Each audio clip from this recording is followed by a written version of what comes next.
Hello बच्चों, good afternoon, good morning, good evening सभी को। और आज हम अपना अगला चैप्टर शुरू करेंगे, चैप्टर नंबर 3 मैट्रिसेस। और अभी तक हमने 2 चैप्टर खत्म कर चुके हैं। तो आपको मैंने क्वेश्चन वगैरह भी इसमें करवा दिए थे सारे। और इसके बाद भी अगर कोई डाउट है तो आप लोग कमेंट करके बताना। आई होप सब अच्छे से क्लियर हुआ होगा। ठीक है, तो स्वागत है आप सभी का चैप्टर नंबर 3 में। तो आगे हम बढ़ते हैं। उसके पहले मैं आपको बता दूं कि ये चैप्टर जो है, चैप्टर नंबर 3 और चैप्टर नंबर 4, अगर आपने इसको अच्छे से पढ़ लिया तो इसी से मिलता जुलता आगे वाले चैप्टर में है चौथा। तो ये दोनों चैप्टर आपके एक साथ अच्छे से क्लियर हो जाएंगे। और दोनों का वेटेज भी लगभग सेम ही रहता है और ठीक ठाक रहता है। मतलब ये समझ लो ये दोनों चैप्टर बोनस के रहते हैं, चाहे जिस एग्जाम में आप जेई के एग्जाम में भी ले लो या बोर्ड के भी एग्जाम ले लो। मतलब है बहुत आसान ही, आपके लिए बिल्कुल नया सा है, इसके पहले आपने इसके बारे में सुना भी नहीं होगा। और ये दोनों बहुत ही आसान है, मतलब बहुत अच्छे से समझा जा सकता है इसको। और अच्छे से समझ के इसमें बहुत अच्छे स्कोर किए जाते हैं। 100% स्कोर इसमें होते हैं। मतलब वैसे मैथ में तो सारे में ही 100% स्कोर कर सकते हो। ठीक है, थोड़ा सा आप लोग ध्यान देना, मैं बहुत बेसिक से कोशिश करूंगा इसको समझाने की। ठीक है, आप सब कुछ आपके लिए नया होगा, ये भी आपको बता रहे हैं। और हर एक टर्म नया होगा। मैं हर एक टर्म को बहुत ही अच्छे से यहाँ एक्सप्लेन करूंगा, छोटे छोटे टर्म को, ताकि आपको मतलब आगे समस्या ना हो। ठीक है,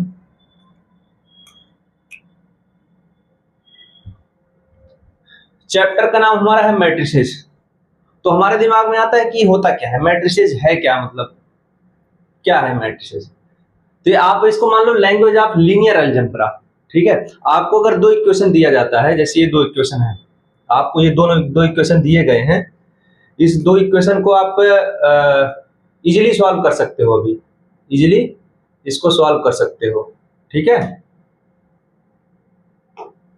इसको इजीली सॉल्व कर सकते हो आप।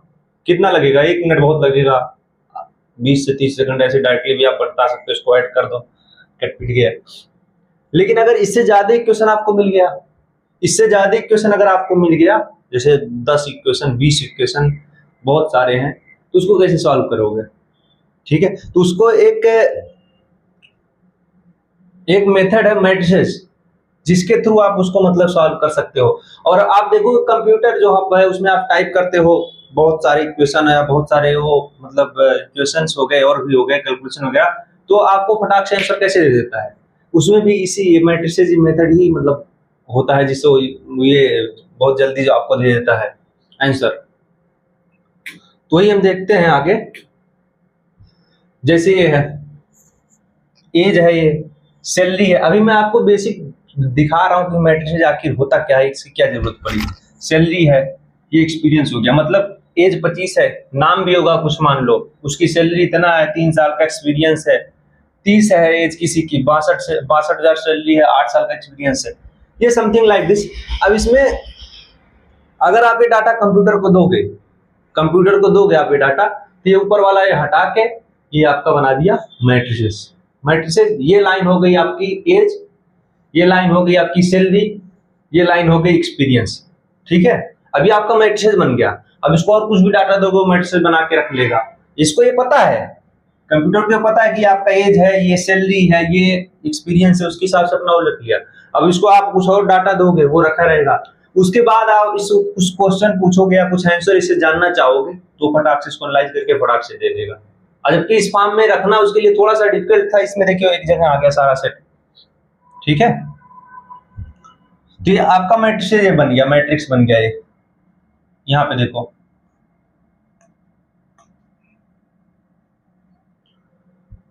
Definition of matrix.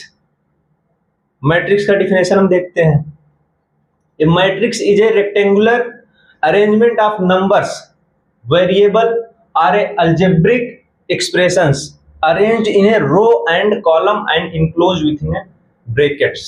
ठीक है, रेक्टेंगुलर अरेंजमेंट है, रेक्टेंगुलर अरेंजमेंट है ये। ठीक है, जिसमें नंबर हो, वेरिएबल हो, अलजेब्रिक एक्सप्रेशन कुछ भी हो, मतलब रो और कॉलम में एक ब्रैकेट के फॉर्म में अगर अरेंज है, वो मैट्रिक्स कहलाता है। ठीक है, जनरल रिप्रेजेंटेशन ये होता है हमारा ए, ये इसके हो गए एंटिटीज, ठीक है।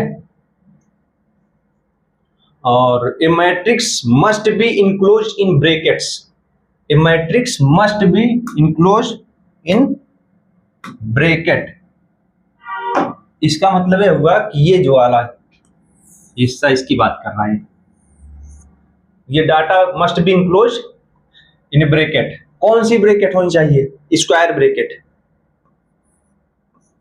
ये वाला पैरेंथेसिस, ये हो गया, ठीक है। करली ब्रैकेट नहीं होना चाहिए, करली ब्रैकेट नहीं होना चाहिए, ये नहीं होना चाहिए, ठीक है। ये दोनों चलेगा आपका, इसको ऐसे, इसको यहां ऐसे भी लिखा जा सकता है, ठीक है। ये भी आपका मैट्रिक्स का एक तरीका है रिप्रेजेंटेशन का। A matrix is a rectangular arrangement of numbers variable algebraic expression arranged in row and column within a brackets, ठीक है। ये ब्रैकेट्स आपके हो गए, तो ये सारे हैं, इसको देखो सही, आगे इसके बारे में हम डिस्कस करेंगे। अभी आप सिंपल सा इतना जान लो कि कोई मैट्रिक्स है, बी मैट्रिक्स है, ऐसे आप उसको इस तरीके से रिप्रेजेंट कर सकते हो। अंदर आपके एलिमेंट्स आएंगे, अंदर आपके एंट्रीज आएंगे जो भी हैं, या इस तरीके से इसको रिप्रेजेंट कर सकते हो। ये मेथड आपका गलत हो गया, ठीक है। ये दोनों तरीके हैं, ये आपके नंबर वेरिएबल्स या algebraic expression arrange in row and column, ये जो है ये नंबर हो सकते हैं, कुछ भी नंबर हो सकते हैं, कुछ एक्सप्रेशन हो सकते हैं, कुछ वेरिएबल टाइप के भी हो सकते हैं आपके यहाँ पे। ये जो एंट्रीज हैं, एलिमेंट्स हैं, ठीक है, वो आगे हम देखेंगे उसके हिसाब से कैसे कैसे आगे बढ़ता है।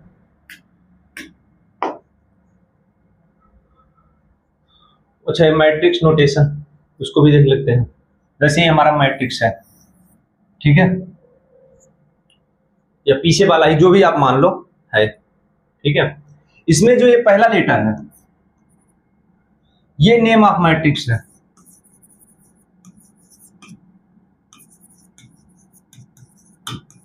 देखो एकदम बेसिक से हम शुरू किए हैं, नेम ऑफ मैट्रिक्स। अब जैसे ये दिया हुआ है तो आप यही बोलोगे ना, matrix A equal to this, ये हो गया मैट्रिक्स ए जो है, ये आपका नेम हो गया, ये आपके मैट्रिक्स का नाम हो गया, ठीक है। Small letter a i j element हो गया। अच्छा, ए आई जे क्या होता है? जैसे ये देखो आप,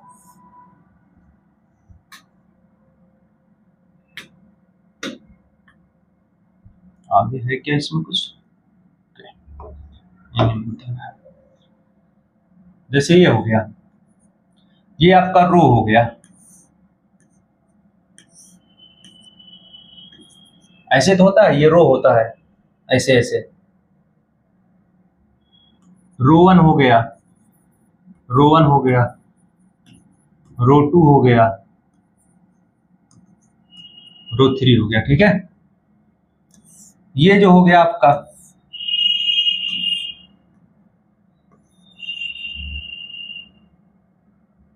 ये कॉलम हो गया आपका, कॉलम 1 हो गया, ये कॉलम 2 हो गया, ये कॉलम 3, C3 C2 C1 इसको बोलते हैं बेसिकली। इसको R1 R2 R3, R1 R2 R3 generally use करते हैं, रो 1 रो 2 रो 3।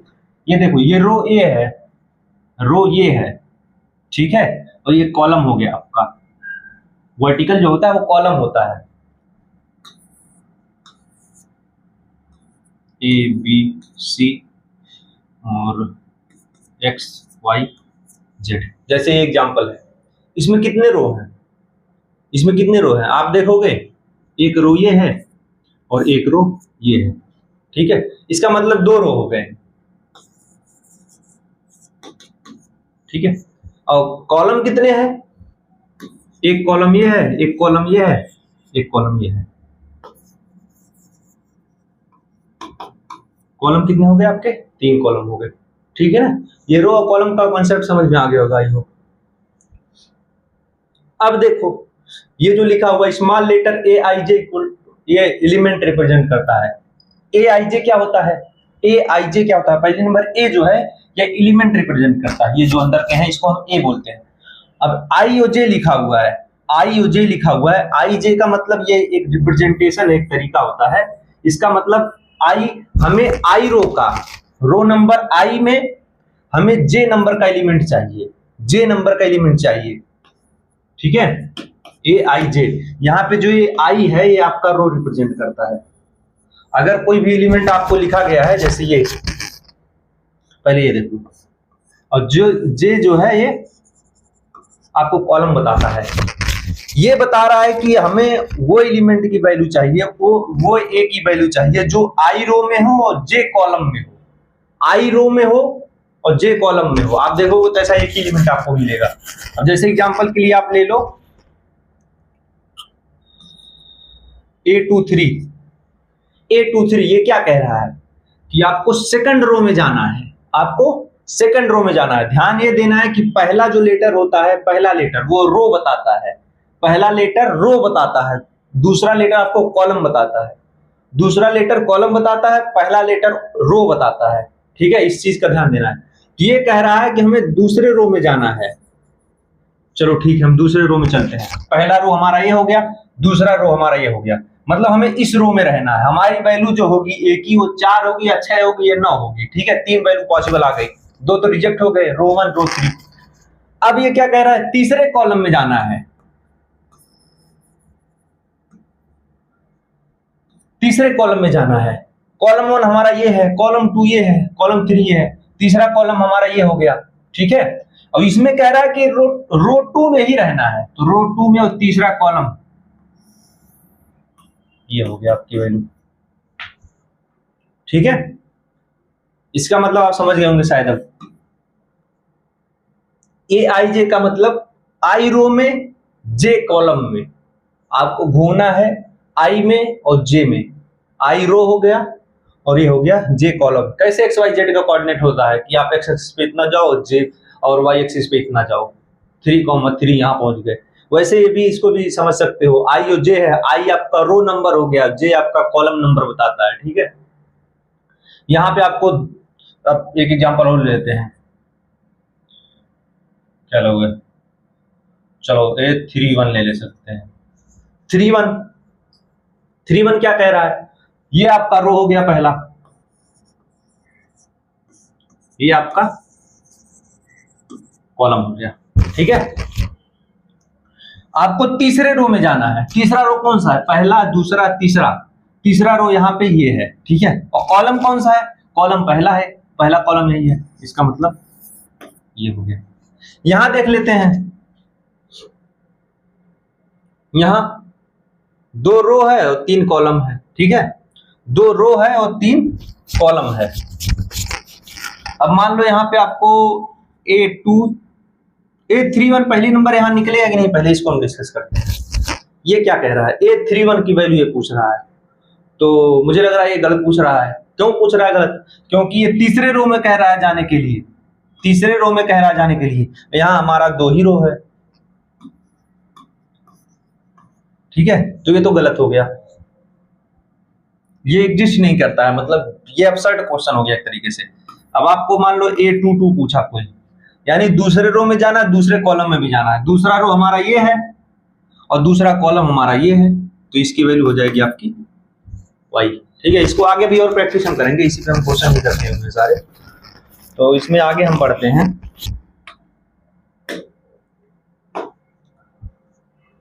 अच्छा, ये वही पीछे वाली मैट्रिक्स उठा लिया, ठीक है। कितना है, 2 5 7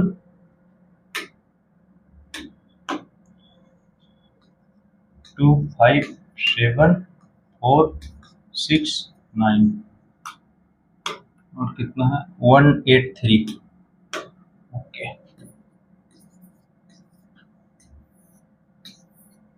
ये हमारा पीछे वाला मैट्रिक्स है।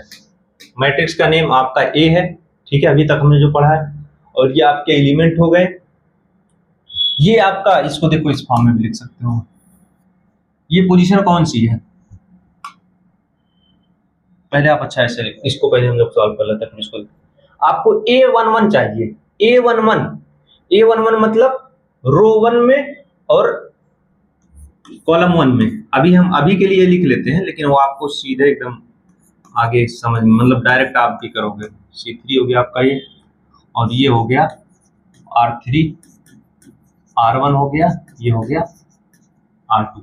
ये कह रहा है रो 1 में कॉलम 1 में, रो 1 ये हो गया आपका और कॉलम 1 हो गया, मतलब ये वाली वैल्यू, ठीक है। A23 मतलब रो 2 में और कॉलम 3, रो 2 ये हो गया आपका, ये पूरा 469 और कॉलम 3 मतलब ये वाली वैल्यू हो गई, ठीक है 9। कंफ्यूज नहीं होना है, आपका पहला रो है और दूसरा कॉलम है।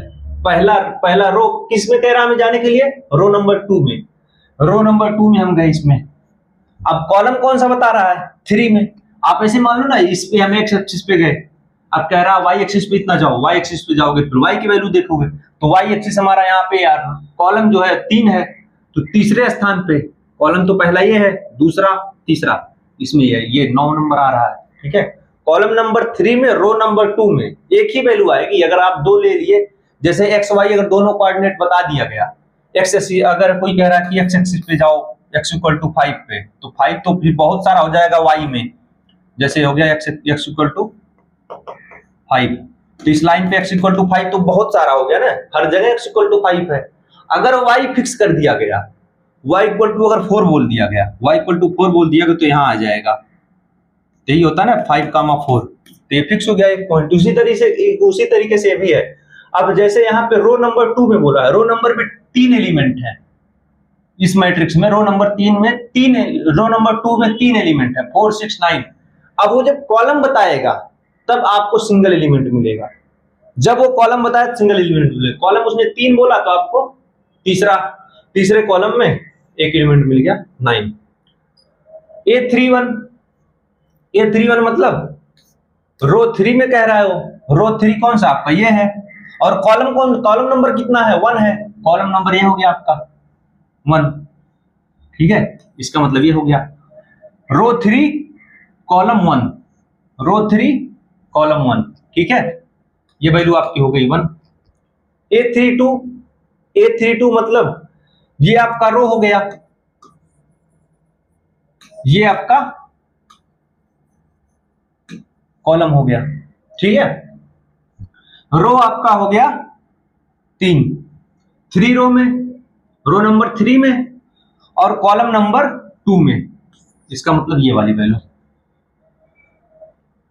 रो नंबर 3 कॉलम नंबर 2। बहुत ही आसान है ये सब, मतलब अच्छे से इसकी प्रैक्टिस हम करेंगे, बहुत अच्छे से आपको समझ में आ जाएगा, ठीक है। इसकी वैल्यू हो गई 8। A13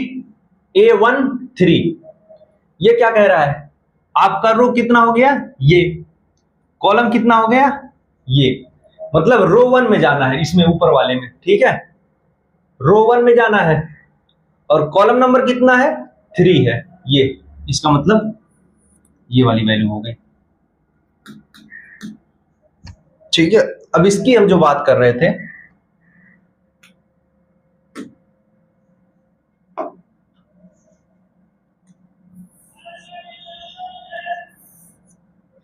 पोजीशन हम लिख लेते हैं इसकी। जैसे ये है, ये कौन सी पोजीशन पे है, ये वाला ए, किस रो में हम लोग अभी पहले रो को हम लिख रहे हैं, तो ये रो A1 हो गया। यहां जो आएगा A2 आएगा, रो 2 A1 हो गया, ये A1, ये रो 1 तो फिक्स है ना, A11 ठीक है। इसमें अगर देखो ये अब ये किस कॉलम में है, 1 में है, तो ये हो गया A11, और ये कॉलम नंबर 2 में है, तो यहाँ पे सेकंड नंबर तो हमारा कॉलम बताता है, और ये हम रो 1 में है, तो ये पूरा हमारा सेम ही रो रहेगा। और रो कौन सा है, ये 1 नंबर रो है, तो A11 हो गया, और इधर दूसरे कॉलम में आए तो A12 हो गया, इधर हम तीसरे कॉलम में आएंगे तो A13 हो गया, ठीक है। ये समझ में आया कि नहीं। 1 क्यों फिक्स है यहाँ पे पहला नंबर, क्योंकि रो सेम है, ये आपका R1 है, ठीक है। ये यहां आ गया R2, ये हो गया आपका R3, और ये जो है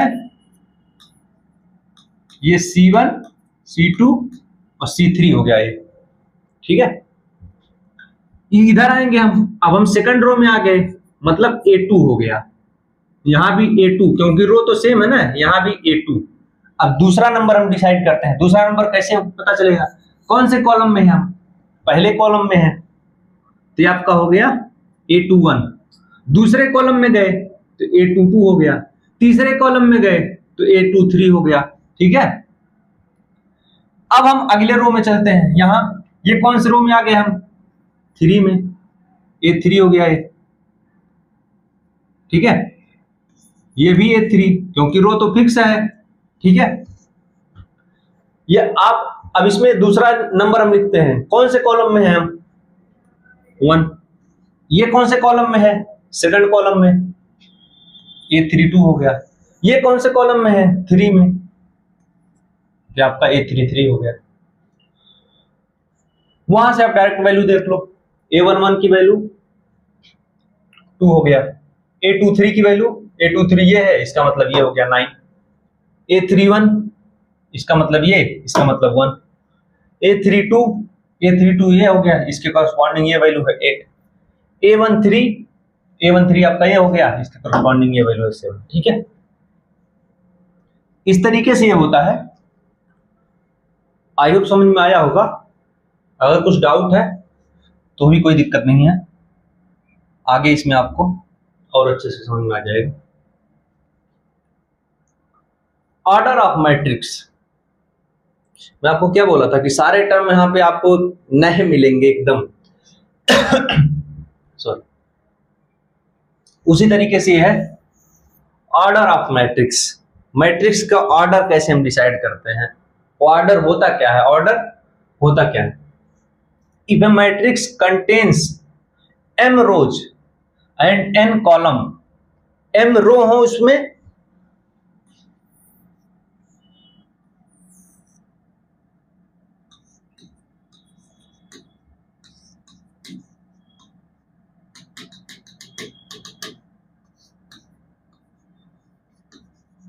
m रो हो गए। ठीक है,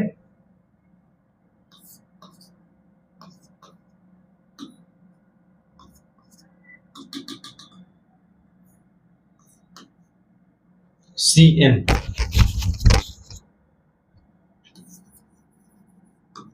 रोज कितने हो गए m, और कॉलम कितने हैं n। अगर कोई मैट्रिक्स है उसके m रो हैं और n कॉलम है, m रो मतलब देखो R1 R2 R3 R4 ऐसे करके Rm तक m रो है, टोटल रो कितने हैं m नंबर तक। ठीक है, जैसे 10 हो गया, 15 हो गया, m की वैल्यू 15 तो 15 रो हो गए। और कॉलम कितने हैं, n कॉलम है, n मतलब जैसे कुछ भी मान लो 15 20 25, तो इधर से C1 C2 C3 ये जो वर्टिकल वाले होते हैं ये आपके कॉलम होते हैं, वर्टिकल वाले आपके कॉलम होते हैं, ये हॉरिजॉन्टल वाले आपके रो होते हैं। ठीक है, तो जो हमारा ऑर्डर होता है, ऑर्डर ऑफ मैट्रिक्स, अगर आपसे कोई पूछा कि ऑर्डर ऑफ मैट्रिक्स क्या होता है, तो ऑर्डर ऑफ मैट्रिक्स जो होता है हमारा,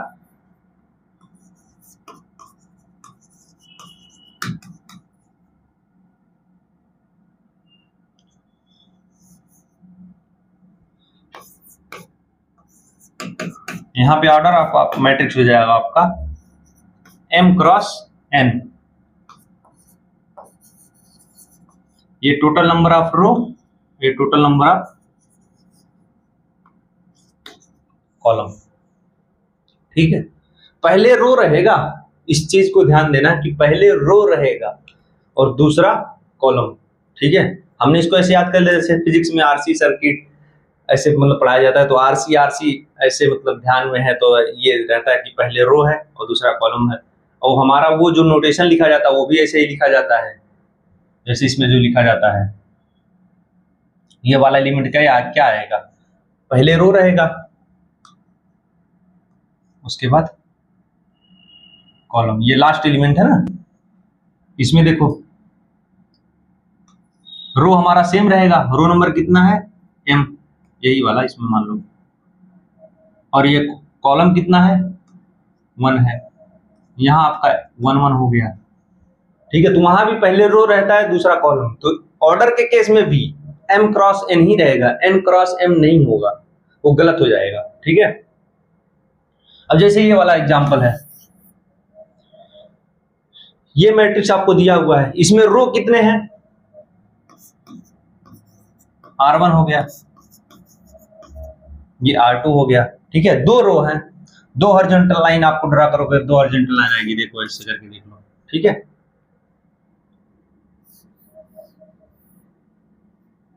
तो दो रो हो गए आपके, और वर्टिकल लाइन कितना ड्रा कर सकते हो आप, ये, ठीक है, तो ये कितना हो गए, C1 C2 C3, तीन कॉलम हो गए और दो रो हो गए, तो ऑर्डर क्या हो जाएगा, तीन कॉलम और दो रो, मतलब m की वैल्यू आपकी हो गई 2 और n की वैल्यू 3, तो ऑर्डर हो गया आपका 2 क्रॉस 3, ठीक है। जितने रो रहेंगे और जितने कॉलम रहेंगे, पहले रो को रखना है 2 क्रॉस 3, अच्छा इसको ऐसे पढ़ते हैं 2 क्रॉस 3, 2 क्रॉस 3, 2 क्रॉस 3 का मैट्रिक्स, 2 क्रॉस 4 का मैट्रिक्स, ये ऐसे इसको क्रॉस पढ़ा जाता है, ठीक है।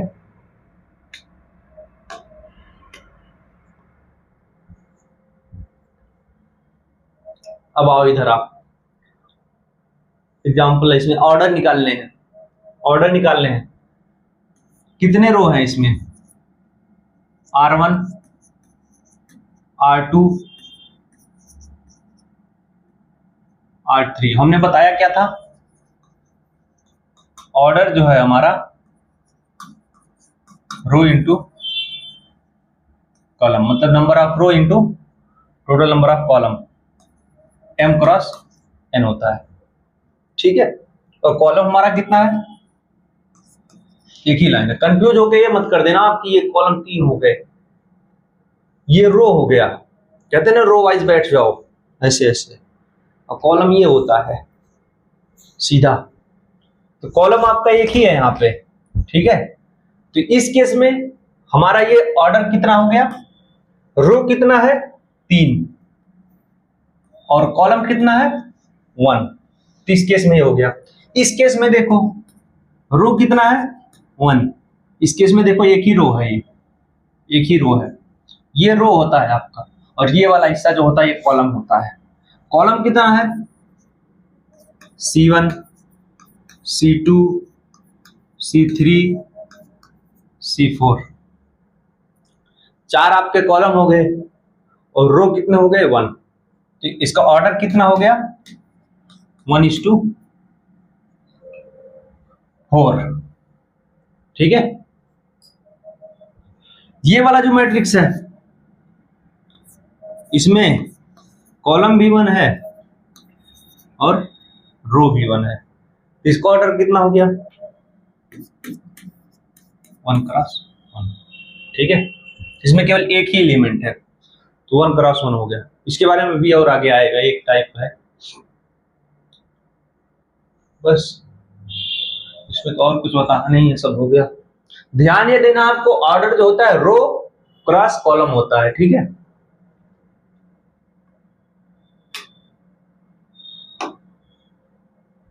Find the order and identify existing and non-existing element for this code. Order इसका हम देख लेते हैं, पहले कितना होगा R1 R2 C3, ये C3 है, C1 C2, ठीक है। तो ऑर्डर कितना हो जाएगा हमारा,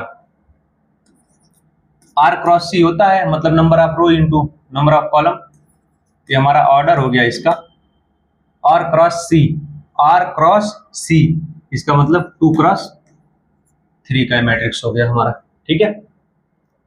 अब ये कह रहा है कि चेक करो, मतलब कि ये जो दिए हुए हैं ये एग्जिस्ट करता है इसमें कि नहीं करता है, या इसकी वैल्यू कितनी होगी।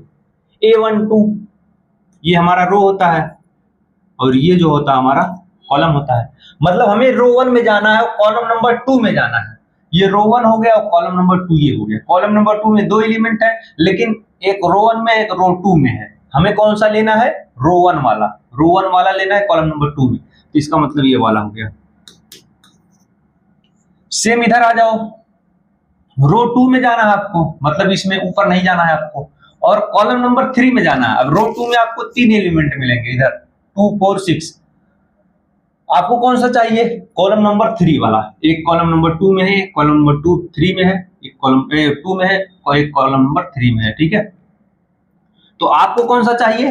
कॉलम नंबर 3 वाला, रो नंबर 2 में कॉलम नंबर 3 वाला। ये हो गया आपको 6। ठीक है, ये क्या कह रहा है कि हमें रो नंबर 3 में जाना है। रो नंबर 3 में, क्या रो नंबर 3 यहाँ पे है? रो नंबर 3 यहाँ पे है? नहीं है। क्यों? क्योंकि 2 ही रो है यहाँ पे। भले से कॉलम नंबर 1 है, मतलब ये वाला एलिमेंट पूछ रहा है, यहाँ जो आएगा। अब चूंकि हमारा रो नंबर 3 है ही नहीं, इसीलिए ये एग्जिस्ट ही नहीं करेगा, नॉन एग्जिस्टिंग एलिमेंट है ये। ठीक है,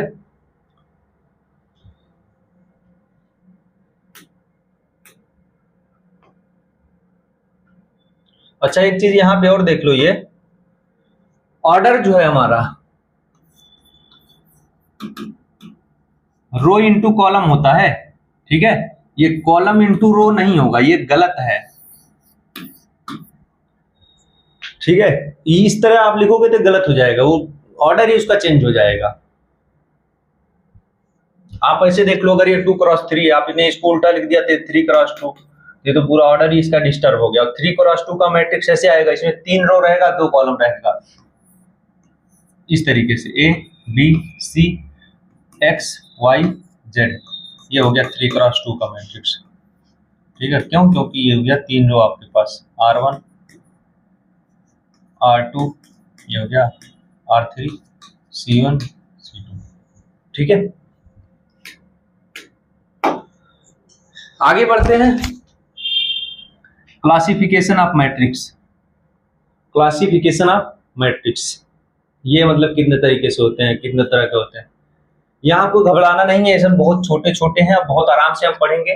ठीक है, इसको 2 तरह से हम क्लासिफाई किए हैं, 2 तरीके से इसको पढ़ेंगे, एक ऑर्डर के बेस्ड पे और एक एलिमेंट के बेस पे। आज हम इसी को थोड़ा सा डिस्कस करेंगे। ठीक है, क्योंकि आपके लिए पूरा चैप्टर नया है, इसीलिए ज्यादा भार ना आए आपके पास, इसीलिए। ठीक है, तो इसको एक एक करके हम डिस्कस करते हैं। ऑर्डर के बेस पे हमारे 4 तरह के मैट्रिक्स होते हैं, row matrix, column, rectangular, square. बहुत छोटे छोटे हैं, आपको भी नाम से ही मतलब समझ में आ जाएगा जब मैं इसको डिस्कस करूंगा। और इसके बेस पे क्या बोलते हैं, एलिमेंट के बेस पे ये इतने तरीके से हैं, शायद 8, 1 2 3 4 5 6 7 8। ठीक है, और भी अगर एक आध होंगे स्पेशल लाइक, उसको हम देख लेंगे। जीरो, डायगोनल, स्केलर, आइडेंटिटी, अपर, लोअर, सिमेट्रिक, स्क्यू सिमेट्रिक, नाम से ही सारे क्लियर हो जाएंगे। ठीक है, एक बार आप पढ़ोगे इसको, चैप्टर खत्म होने के बाद नाम से ही सारे मतलब आपको समझ में आ जाएंगे, कुछ उसमें बहुत ऐसा नहीं है। ठीक है, तो हम पहले ऑर्डर के बेस पे शुरू करते हैं अपना। A matrix having only one row is called a row matrix। अब रो मैट्रिक्स क्या कह रहा है? रो मैट्रिक्स मतलब कॉलम हो ही ना, केवल रो ही रो, सॉरी कॉलम हो लेकिन रो केवल एक हो। ठीक है, a matrix having only one row is called a row matrix. जो हमारा ये कह रहा है कि रो केवल एक हो और कॉलम चाहे जितना हो, कॉलम चाहे जितना हो, रो हो ही ना, रो केवल एक हो, रो हो ही ना, हमने उल्टा उसको बोल दिया था। कॉलम चाहे जितना हो, रो केवल एक हो, रो केवल एक हो, मतलब R1। आप देखो यहाँ पे ऑर्डर इसका फिक्स हो गया है, 1 ये फिक्स हो गया हमारा। ठीक है, और ये रो कॉलम चाहे जितना हो, चाहे जितना कॉलम, ये तो कॉलम हो गया ना, C1 C2 C3, ये Cn हो गया। सेम तरीके से इसको कॉलम को हम देख लेते हैं। Column A matrix having only one column, जब केवल ये एक कॉलम हो, रो चाहे जितना हो, कॉलम हो ही ना, केवल एक कॉलम हो और आपका रो चाहे जितना हो। ये देखो,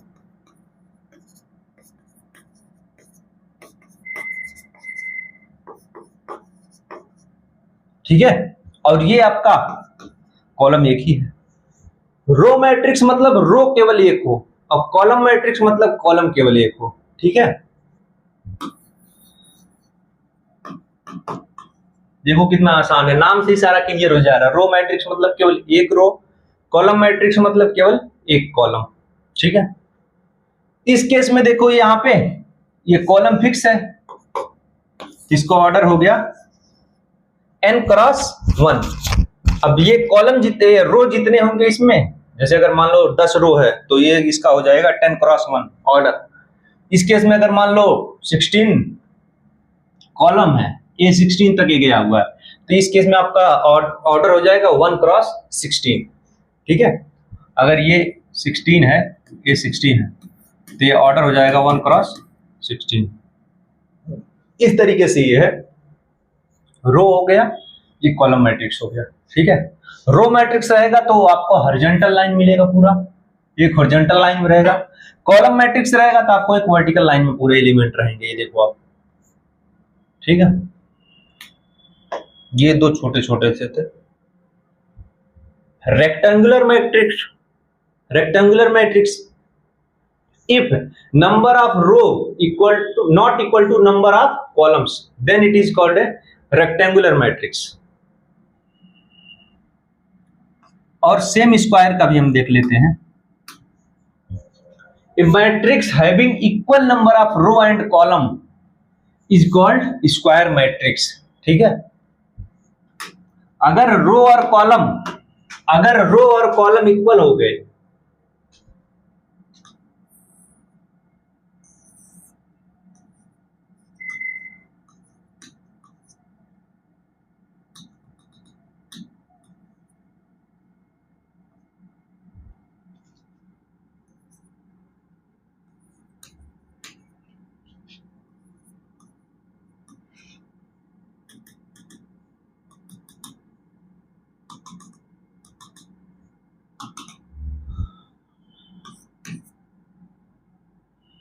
ये हो गया आपका R1 R2, ये dash dash dash RM, AMN है, AMN। ठीक है, तो M आपका रो हो गया, C1 C2 C3, ये CN हो गया आपका। ठीक है, M रो हो गया आपका, N कॉलम हो गया।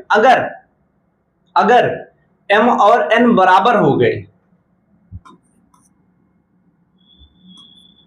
M इक्वल टू N हो गया। ठीक है, इस केस में स्क्वायर मैट्रिक्स हो गया है। और M और N इक्वल नहीं है तो ये आपका हो गया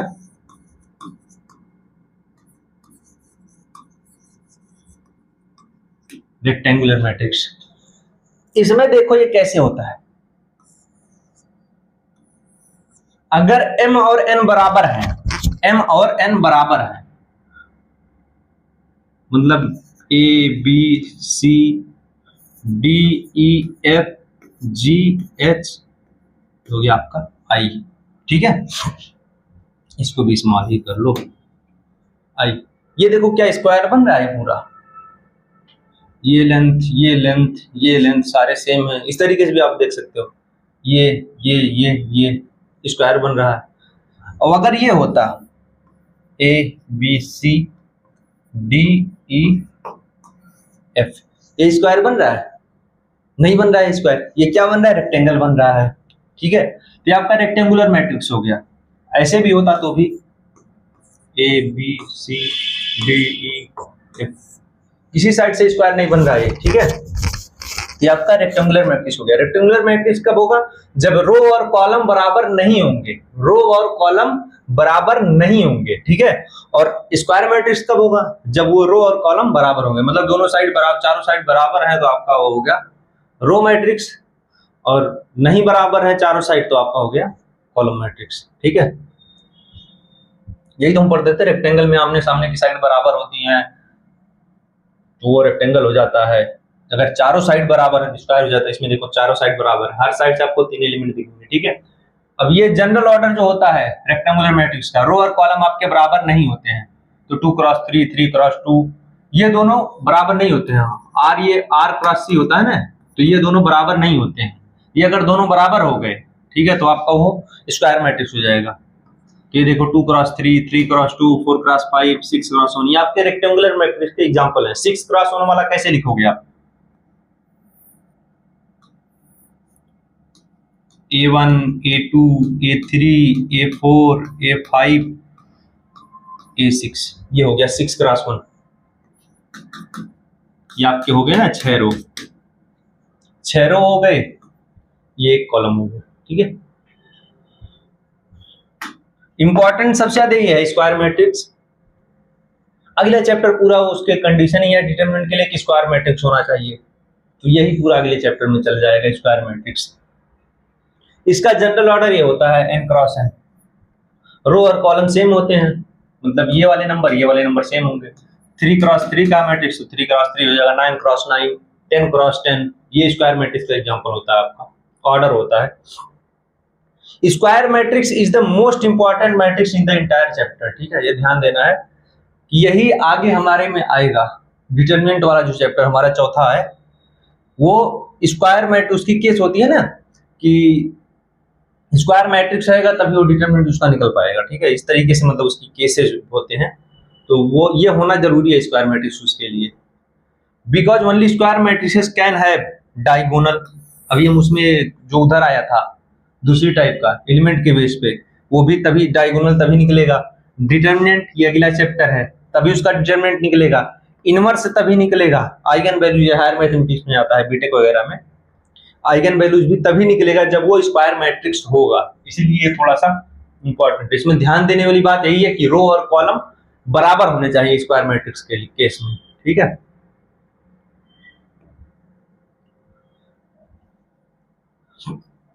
चार टाइप के हमने मैट्रिक्स पढ़े, row matrix, column matrix, square matrix, rectangular matrix, ठीक है, रेक्टेंगुलर मैट्रिक्स। इसमें आपका एम और एन बराबर नहीं होने चाहिए, ठीक है। ये जो ऑर्डर रहता है एम क्रॉस एन का होता है, ये हो गया आपका रो और ये हो गया आपका कॉलम, ठीक है। एम और एन बराबर नहीं होना चाहिए। स्क्वायर के केस में एम और एन बराबर होना चाहिए, ठीक है।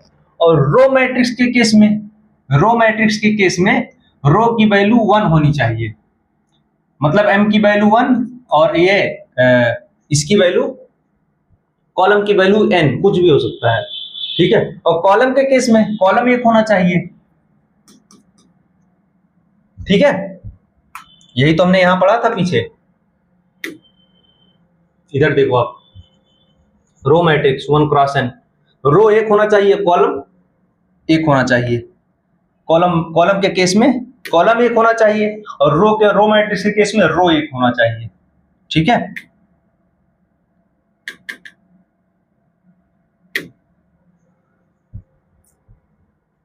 देखते हैं अब हम, अगर 1 क्रॉस 4 का, ये चेक करना है कौन सा ही मैट्रिक्स है। अगर 1 क्रॉस 4 का कोई मैट्रिक्स है, 1 क्रॉस 4 का कैसे मैट्रिक्स बनेगा?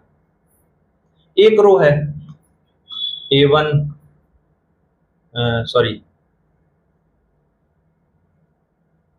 ए हो गया, बी हो गया, सी हो गया, डी हो गया, 4 कॉलम हो गए, इसमें 4 कॉलम हो गए, 1 2 3 4, और रो आपका 1 हो गया। ये लिखा हुआ है, जनरली ऑर्डर लिखा हुआ है डायरेक्ट, मतलब ये इस तरीके से ना लिख के इस तरीके से लिख के आपको सिंपल सा पूछा हुआ है।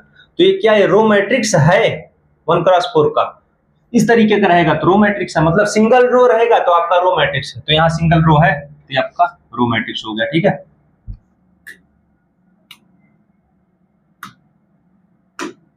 ये आपका रो मैट्रिक्स हो गया। क्या कॉलम मैट्रिक्स है ये? यहाँ कॉलम की वैल्यू 1 होनी चाहिए, इस तरीके का होना चाहिए। क्या ये है? नहीं है, ये आपका कॉलम मैट्रिक्स नहीं है। स्क्वायर मैट्रिक्स है, m और n इक्वल है, नहीं है, तो ये भी आपका स्क्वायर मैट्रिक्स नहीं हुआ।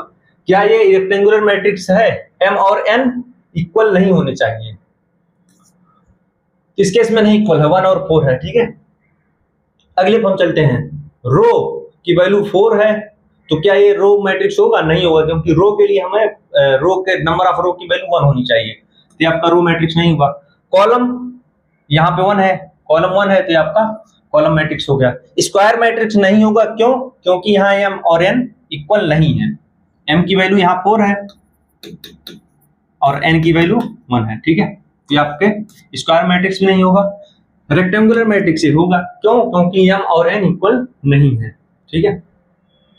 ये देखो इधर, ये रो मैट्रिक्स होगा, रो की वैल्यू 1 होनी चाहिए, नहीं है, कॉलम की वैल्यू इसमें 1 होनी चाहिए, कॉलम के केस में ये भी नहीं है, ये भी नहीं है, ठीक है, कॉलम मैट्रिक्स भी नहीं है ये। स्क्वायर मैट्रिक्स रो और कॉलम बराबर होना चाहिए, ये दोनों बराबर हैं, रो और कॉलम, ठीक है, ये हो गया।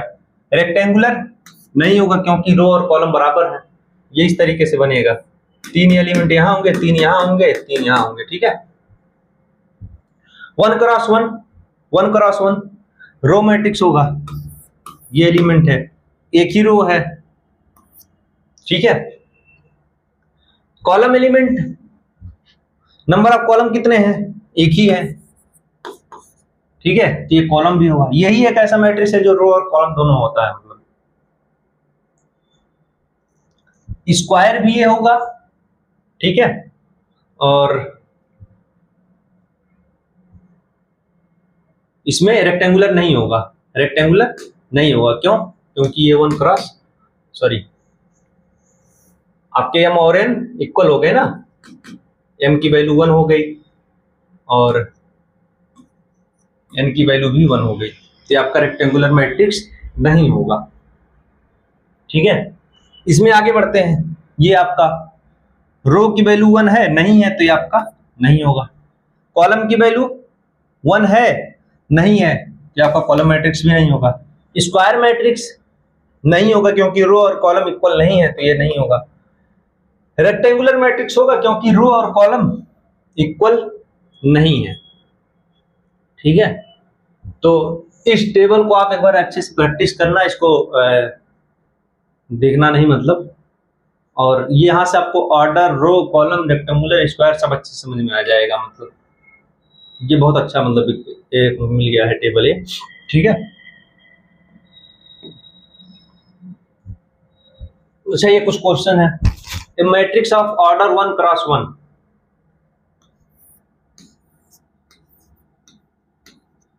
ये मैट्रिक्स की बात कर रहा हूं, 1 क्रॉस 1 की, 1 क्रॉस 1 की वनली रो मैट्रिक्स, ठीक है, रो मैट्रिक्स ही है, ये रो मैट्रिक्स है, एक ही रो है। वनली कॉलम मैट्रिक्स, ठीक है, कॉलम मैट्रिक्स है, कॉलम मैट्रिक्स भी है ना, ये 1 है। Only square matrix, only square matrix, square matrix होगा, लेकिन ये क्या कह रहा है, वनली लगा दिया, क्या वनली रो मैट्रिक्स होगा, नहीं, ये तो स्क्वायर मैट्रिक्स भी है, तो कॉलम मैट्रिक्स भी है। वनली कॉलम मैट्रिक्स कह रहा है, ये भी नहीं है, क्यों, क्योंकि रो भी होगा, स्क्वायर भी होगा, तो हमारा ये रो, स्क्वायर और कॉलम तीनों होगा, तो हमारा ऑप्शन डी सही हो जाएगा, ठीक है। वनली रो कह रहा है ये, वनली कॉलम कह रहा है, वनली स्क्वायर कह रहा है, तो एक तो होगा नहीं, तीनों होगा ना ये। इस केस में देखो, ये रो मैट्रिक्स भी हो गया, कॉलम मैट्रिक्स भी हो गया, और ये m और n इक्वल हैं, तो ये स्क्वायर मैट्रिक्स भी हो गया, ठीक है। अगला क्वेश्चन हमारा, which of the following can not be A square matrix, इसमें से कौन सा स्क्वायर मैट्रिक्स नहीं हो सकता है। स्क्वायर मैट्रिक्स के लिए क्या होना चाहिए, स्क्वायर मैट्रिक्स के लिए क्या होना चाहिए, m और n सॉरी m और n इक्वल होना चाहिए, ठीक है। ये होता है रो और ये होता है कॉलम। m और n इक्वल है, हाँ इक्वल है, इसमें भी इक्वल है, इसमें भी इक्वल है। इस केस में m और n इक्वल नहीं है, तो ये हमारा स्क्वायर मैट्रिक्स नहीं है, ये हमारा रेक्टेंगुलर मैट्रिक्स होगा। तो हमें पूछा है कि कौन सा स्क्वायर मैट्रिक्स नहीं हो सकता है, तो ये तीनों स्क्वायर मैट्रिक्स हैं, ये आपका चौथा ऑप्शन स्क्वायर मैट्रिक्स नहीं है, ठीक है।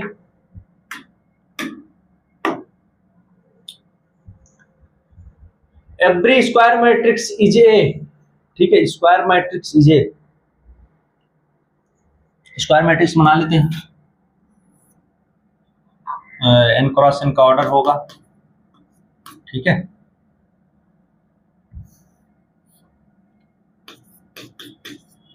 अब इसको देखते हैं, row matrix, every square matrix ये रो मैट्रिक्स, क्या ये होगा रो, ये इसकी वैल्यू 1 1 हो जाए तब तो होगा, लेकिन ये पूछ रहा है एवरी स्क्वायर मैट्रिक्स, सारे स्क्वायर मैट्रिक्स रो मैट्रिक्स होंगे, नहीं होंगे, केवल एक ही होगा, जब ये 1 क्रॉस 1 का हो जाए तब वो होगा, लेकिन ये कह रहा है सारे स्क्वायर मैट्रिक्स, तो सारे स्क्वायर मैट्रिक्स तो रो मैट्रिक्स नहीं होंगे, ठीक है। इसका मतलब ये आपका गलत हो गया, यहाँ लगाओ गलत हो गया।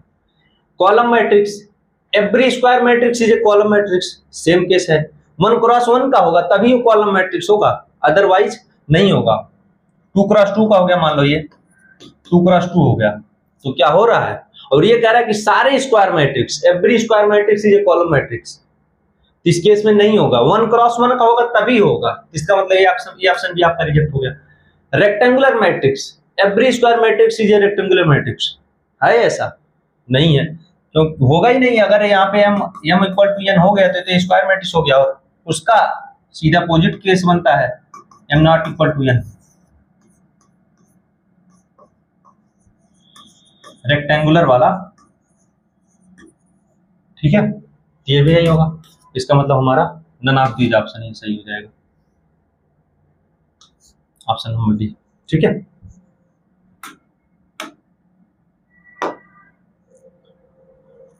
ये क्वेश्चंस है, आप इसकी प्रैक्टिस करना, अच्छे क्वेश्चंस हैं,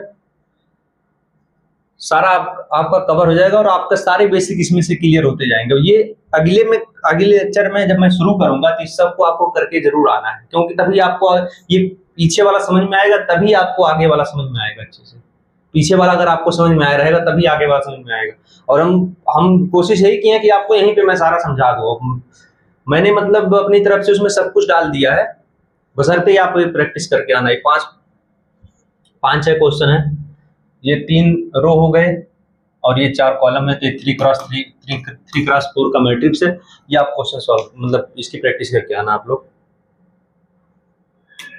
अगला है, इसमें भी state whether the following elements exist और नॉट, ये आप यहीं से डायरेक्ट देख के बता सकते हो उसका, ठीक है। ये दिया हुआ 4x5 का मैट्रिक्स है Bij, ये B जैसे ये इसका एलिमेंट होगा B11, B12, ये कंफ्यूज नहीं होना है, ये नोटेशन है एक B13, B21 जब भी आप सेकंड रो में जाओगे, ठीक है।